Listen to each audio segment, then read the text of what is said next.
Hello Mayhem Makers, I'm Mindy with Quilting Mayhem and welcome to week 1 of Mindy's Mystery. So this is our first one for 2023. If you followed me during COVID, I did quite a few, so it's kind of nice to have one back. They're fun. I try to pick easy patterns so all skill levels can join in. It's a low stress type project, so if you need that palette cleanser or just something fun and different, or maybe you're new and need a first quilt to work on, this is perfect for that. So cutting week, it's pretty easy. So you have fat quarters and you're gonna have a background fabric. I'm going to focus on showing you how to cut the fat quarters because they're cut a little differently, where the background fabric you're just going to cut strips and then into squares. All right, so for the fat quarters, and you can do multiples at a time, but I'm going to show you just one, especially if you're a beginner, stick with one at a time. It'll just keep it simple, so if you make a mistake, you're only messing up one fat quarter, not 3 or 4 or 6 at a time, depending who you are. Because I know some of you advanced people, feel free, you can stack them, but just know, you make a mistake, something might go wrong. I am making some changes to the pattern, so when you get the master pattern in the end, you will notice it's different. I go rogue, I don't follow patterns necessarily.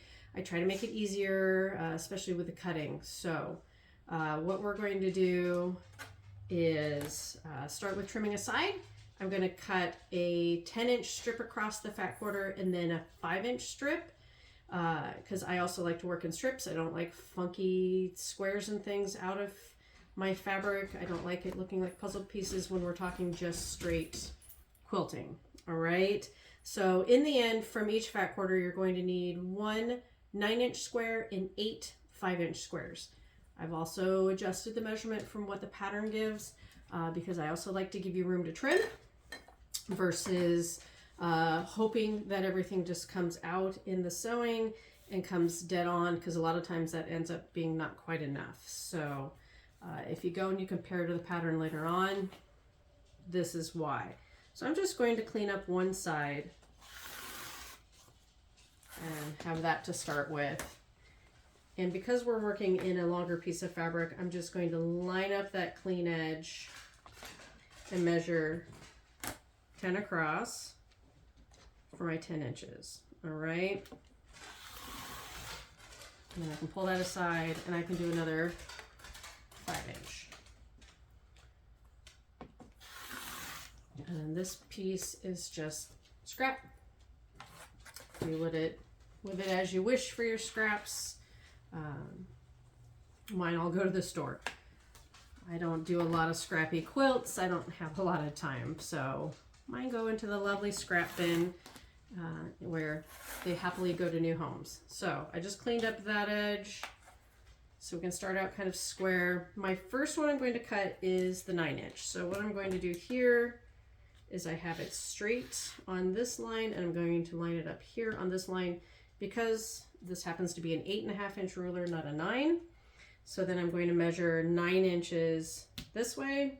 Pretty simple. 1, 2, 3, 4, 5, 6, 7, 8, 9, and cut that.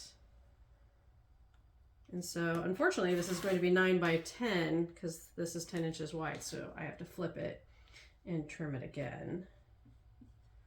But not a big deal. Lining it up, trying to keep it nice and straight. Now, if you do have a 9 or 9.5-inch square, use it. Make it your friend. So you're going to have that. All the big squares that you cut this week, you're going to set aside. All your 5-inch squares, I'm going to give you homework for the rest of the week. So then, because this is 10 inches, I'm now going to cut it in half because I need 5-inch squares. So that's why I did that. The diagram showed all kinds of wonkiness that drives me crazy. So then I can line these up and cut them into 5-inch. And I'm just going to use my ruler. So I use at least 2 lines on my ruler so that I'm making sure everything is square to get my 5 inches. Of course. And just repeat. So I get 4 of them out of here. And then from this guy, I am going to fold it in half. You could just cut 5-inch squares, but I'm going to switch to a smaller ruler, something that's a little easier. And so lined these up so these are nice and straight. Trim that off so this is nice and clean now, so then I can do my 5-inch squares again so that I have 8 of them. Now, for your homework, I'm going to pause for a second because, of course, I was recording another video and I had this ready and I decided to wait, so I moved everything. So hold on.